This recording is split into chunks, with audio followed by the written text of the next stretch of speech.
আদর্শবান যুবকরা জাগলে জাগবে বাংলাদেশ।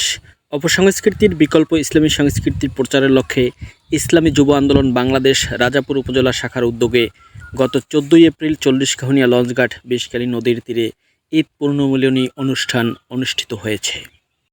অনুষ্ঠানের সার্বিক সহযোগিতায় ছিলেন হাফেজ আব্দুল কাইয়ুম, সভাপতি ইসলামী যুব আন্দোলন বাংলাদেশ বড়ইয়া ইউনিয়ন শাখা, মাসুদুর রহমান যুগ্ম সাধারণ সম্পাদক ইসলামী যুব আন্দোলন বাংলাদেশ বড়ইয়া ইউনিয়ন শাখা।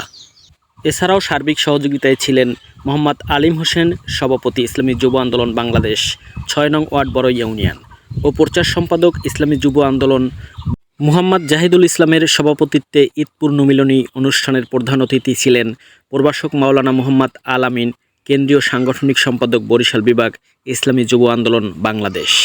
প্রধান মেহমান হিসেবে উপস্থিত ছিলেন হাফেজ মাওলানা মোহাম্মদ ফরিদউদ্দিন, সহসভাপতি সৌদি আরব কেন্দ্রীয় কমিটি ইসলামিক আন্দোলন বাংলাদেশ ও সাবেক সভাপতি ইসলামিক আন্দোলন বাংলাদেশ রাজাপুর উপজেলা শাখা। এছাড়াও প্রধান বক্তা হিসেবে উপস্থিত ছিলেন হাফেজ মাওলানা ইব্রাহিম আল হাদি, সভাপতি ইসলামী যুব আন্দোলন বাংলাদেশ ঝালকাঠি জেলা। এছাড়াও ঈদ পুনর্মিলনী অনুষ্ঠানে উপস্থিত ছিলেন জেলা উপজেলার অসংখ্য নেতৃবৃন্দ। ইসলামী যুব আন্দোলন রাজাপুর শাখার উদ্যোগে 40 কাহুনিয়া লঞ্চঘাট বিষখালী নদীর তীরে আলোচনাসহ সাঁতার প্রতিযোগিতা অনুষ্ঠিত হয়। এছাড়াও ইসলামী সঙ্গীত পরিবেশন করেন নবনূর এবং আলোরব শিল্পগোষ্ঠী।